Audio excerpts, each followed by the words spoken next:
욥기 1장은 욥이라고 하는 사람의 완벽한 모습을 소개하면서 시작을 합니다. 1절에 우스라는 곳에 욥이라는 사람이 살고 있었다. 그는 흠이 없고 정직하였으며 하나님을 경외하며 악을 멀리하는 사람이었다. 도덕적으로 참 흠이 없고 올바른 사람이 욥이었습니다. 또 종교적으로도 하나님을 경외하며 악을 멀리하는 사람이었습니다. 또 2절부터 이어지는 말씀을 보면은 물질적으로나 자식에 있어서도 큰 복을 받은 부자였습니다. 2절에 그에게는 아들 7과 딸 3이 있고 양이 7,000마리, 낙타가 3,000마리, 겨리소가 500쌍, 암나귀가 500마리나 있고 종도 아주 많이 있었다. 그는 동방에서 으뜸 가는 부자였다. 한마디로 욥은 고대 사회에서 뛰어난 영웅의 전형이라고 볼 수 있습니다. 개역개정에서는 이렇게 번역하죠. 이 사람은 동방 사람 중에 가장 훌륭한 사람이다. 하나님께서도 이런 욥의 경건을 인정해 주실 정도였습니다. 8절에 말합니다. 주님께서 사단에게 말씀하셨다. 너는 내 종 욥을 잘 살펴보았느냐? 이 세상에는 그 사람만큼 흠이 없고 정직한 사람, 그렇게 하나님을 경외하며 악을 멀리하는 사람은 없다. 하나님께서 이렇게 말씀하십니다. 그런데 그런 욥을 향해서 사탄이 참소를 하죠. 사탄의 참소가 9절부터 소개됩니다. 그러자 사탄이 주님께 아뢰었다. 욥이 아무것도 바라는 것이 없이 하나님께 그렇게 경외하겠습니까? 주님께서 그를 또 그의 집을 또 그가 가진 모든 것을 울타리로 감싸주시니까 그러는 거죠. 그가 하는 일이면 무엇이나 복을 주셔서 그의 소유를 온 땅에 넘치게 하지 않으셨습니까? 그러니까 그렇게 하는 거죠. 라고 이렇게 사탄이 참소를 합니다. 사단은 거짓을 행하는 자요, 속이는 자죠. 이런 사단의 참소, 사단이 하는 말이 뭡니까? 욥이 이렇게 경건하고 온전할 수 있는 이유는 하나님께서 욥 주변에 울타리로 감싸주셨기 때문이다. 이렇게 깎아내리고 또 그에게 거짓을 말하며 참소하는 것이죠. 이 사단의 말에 의하면 욥의 경건은 하나님이 보호하시는 울타리 때문이다. 이렇게 말하는 거예요. 그러니까 큰 재산으로 축복해 주시고 가정이 또 자녀가 번창할 수 있도록 울타리를 쳐주셨기 때문에 그런 거지. 그런 거 다 제거하시면 아마 하나님을 저주할 겁니다. 라는 식으로 말하는 거죠. 게다가 건강의 축복이라는 울타리로 쳐주셨기 때문에 그렇게 하나님께 경외하고 그러는 거지. 건강의 복을 뺏으시면은 아마 또 하나님께 저주할 겁니다. 지금 이렇게 말하는 거예요. 1장 11절을 보면은 사단이 그렇게 반복해서 말하죠. 이제라도 주님께서 손을 드셔서 욥이 가진 모든 것을 치시면 욥은 주님 앞에서 주님을 저주할 것입니다. 이 말을 2장에도 가면은 5절에 또 반복해서 말합니다. 이제라도 주님께서 손을 들어서 그의 뼈와 살을 치시면 그는 당장 주님 앞에서 주님을 저주하고 말 것입니다. 욥을 향하여 이렇게 사단이 참소를 합니다. 반복되는 표현이 있어요. 이제라도 주님께서 손을 드셔서 치시면 이런 말을 씁니다.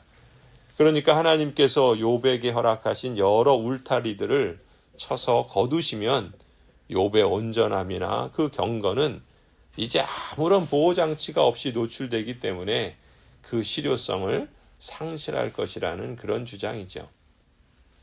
그런데 사단의 이러한 요청을 하나님께서 허락해 주십니다. 왜 하나님께서 사단의 이런 요청을 허락해 주셨을까? 사실 우리는 알 수 없습니다. 그런데 우리가 이 욥기 전체를 통해서 한 가지 찾을 수 있다라고 한다면 하나님께서 이렇게 하시는 이유와 목적, 사실 욥기를 해석하는 데 있어서 핵심 질문은 바로 이것입니다. 하나님께서 왜 사단에게 이것을 허락을 하셨을까? 하나님께서 이렇게 하시는 이유와 목적을 우리가 찾는 것이 욥기를 해석하는 데 있어서 핵심인 것이죠. 무엇보다도 우선한 것은 욥기를 읽는 하나님의 언약 백성들은 하나님의 신실하심을 믿습니다. 그리고 하나님의 선하심을 믿지요. 그리고 하나님께서 모든 것을 주관하시고 다스리시는 분이심을 믿습니다. 심지어 사단까지도 하나님의 주권 아래에 있다는 것을 우리는 믿지요. 그렇기 때문에 1장을 하나님께서 욥에게 향한 하나님의 욥을 향한 하나님의 가르침의 시작의 부분으로 1장을 읽습니다. 그러니까 이런 관점에서 보면 욥은 그냥 한 동방의 의로운 사람, 동방의 큰 부자, 한 개인을 말하는 것이 아니라 하나님의 언약 백성 전체를 대표하는 상징적인 인물이라고 볼 수가 있습니다. 말하자면 욥은 대표성을 갖고 있는 그런 사람인 것이죠. 그리고 이 욥기를 통해서 하나님께서 가르치시고자 하시는 그런 가르침의 목적은 하나님을 믿는 언약 백성들이 고통 속에서의 인내, 이 정도가 아니라 이 고통 속에서의 인내를 뛰어넘어서 고통을 통한 깨달음과 하나님의 섭리 아래 온전한 자기 정체성을 발견하는 데 이르도록 하시는데 이 욥기의 목적이 있다라는 것을 우리가 주목할 필요가 있습니다. 그러니까 이런 관점으로 욥기를 읽어야 한다는 것이죠. 보통 그런 말 하지요. 고통 속에 뜻이 있다라는 말을 합니다. 고통을 통한 깨달음과 성숙한 자기 발견, 욥을 위한 하나님의 가르침은 먼저 그가 인생이 추구하고 의지하는 관습적인 경계와 울타리들을 제거하는 일로부터 시작이 됩니다. 그래서 욥의 완벽한 삶을 구성했던 도덕적이고 종교적이고 물질적인 영역들이 하나씩 다 붕괴되어져 갑니다.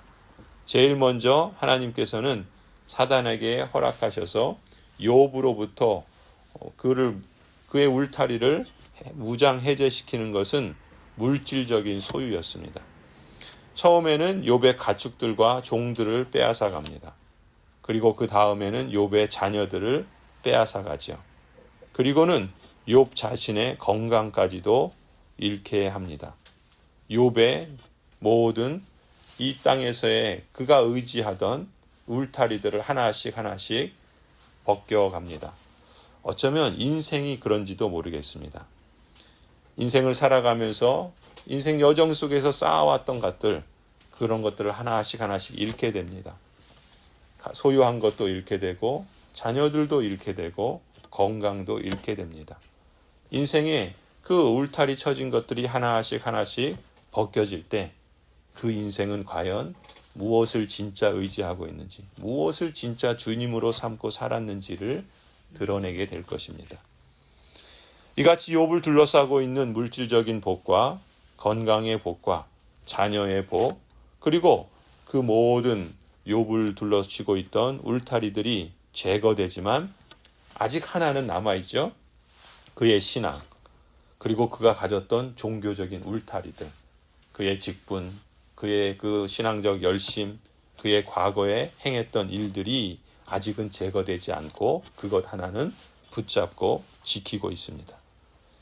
이렇게 해서 욥은 이 모든 어려움을 당하고서도 말로 죄를 짓지 않았다. 그의 언어가 죄를 짓지 않았다.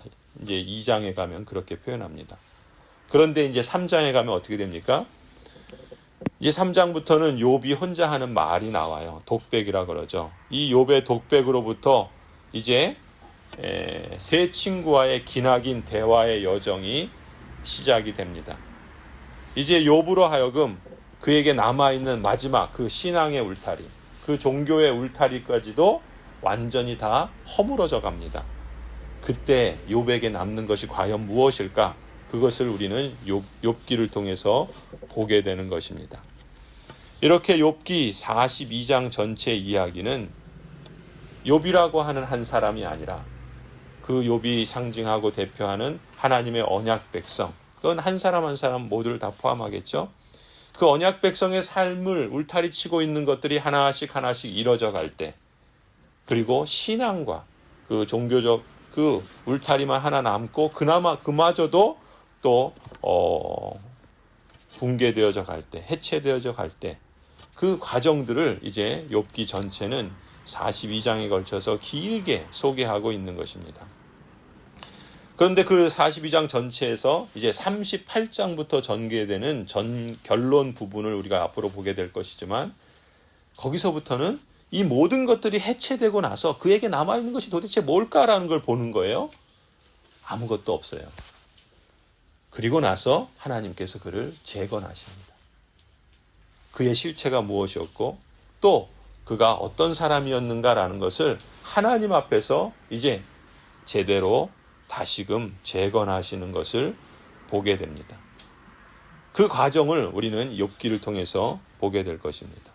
이 욥기의 지혜자이신 하나님께서는 한 인생과 하나님의 언약 백성의 그 삶의 여정 속에서 기존의 울타리와 장벽들을 해체시킴으로써 이제 새로운 깨달음을 넘어서서 그가 하나님의 참된 언약 백성으로서 온전함의 영역으로 그를 인도하시고 또 그를 온전하게 세워가시는 교육 방법을 우리는 욥기를 통해서 보게 되는 것입니다. 그래서 욥기의 결론 부분은 우리에게 욥이 경험하는 새로운 세계를 묘사해 준다 할 수 있습니다. 영적이고 종교적인 영역에서뿐만 아니라 물질적이고 사회적인 영역에서 진정한 변화와 변혁이 일어나는 모습을 결론 부분에서 증거하고 있습니다. 그래서 42장에 가면은 욥의 의로움이 그 세 친구들보다 앞선다라고 선포가 되고, 또 욥의 종교적인 권위가 그의 세 친구들을 위한 중보적인 제사와 하나님의 기뻐 받으심을 통해서 증거가 됩니다. 그리고 욥의 종교적인 회복이 증거된 이후에야 비로소 욥의 물질적인 회복도 뒤따라오게 되고, 잃어버렸던, 해체되었던 그런 모든 것들, 모든 관계들, 그리고 사회적인 관계까지 회복되는 것을 보게 됩니다. 마침내 욥의 재산과 자녀들, 그리고 그의 생명도 차례대로 회복되는 것을 우리는 42장에서 보게 될 것입니다. 이 온전한 회복은 하나님 나라의 완성된 그 모습을 우리에게 보여주는 것이라 할 수 있습니다. 욥의 기존의 울타리는 철저히 무너져 내립니다. 그리고 그때 비로소 새로운 경계, 새로운 울타리가 온전하게 세워지는 것이 욥기 이야기의 핵심입니다. 그렇다면 욥기는 우리 인생의 전체 모습을 잘 보여주고 있지요.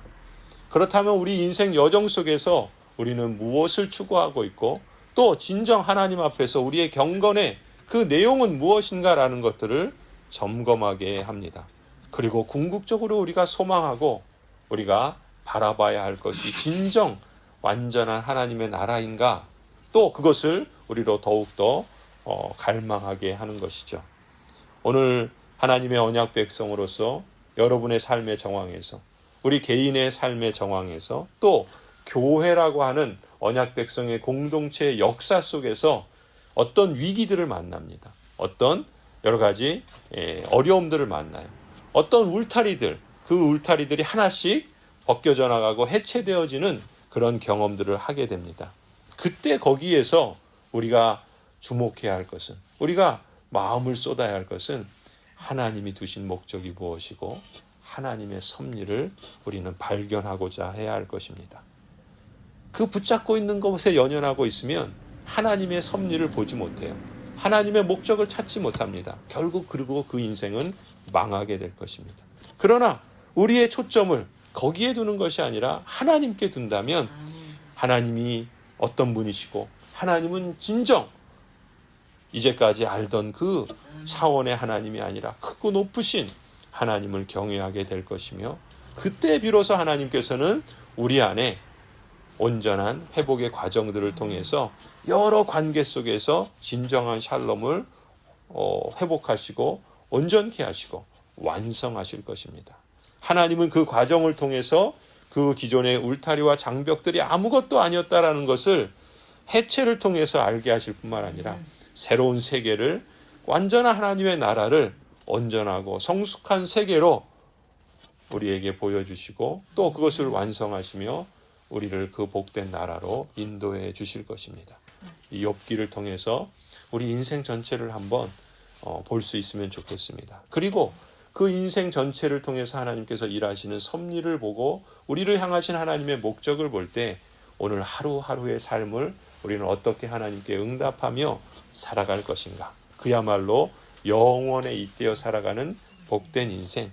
그리고 그 영원한 나라의 그 하나님의 영광과 축복을 이 땅에서도 실감하며 선취하고 또 그렇게 하나님의 목적과 섭리의 부르심을 따라서 하나님을 영화롭게 하는 그런 거룩한 인생이 되기를 간절히 축원합니다.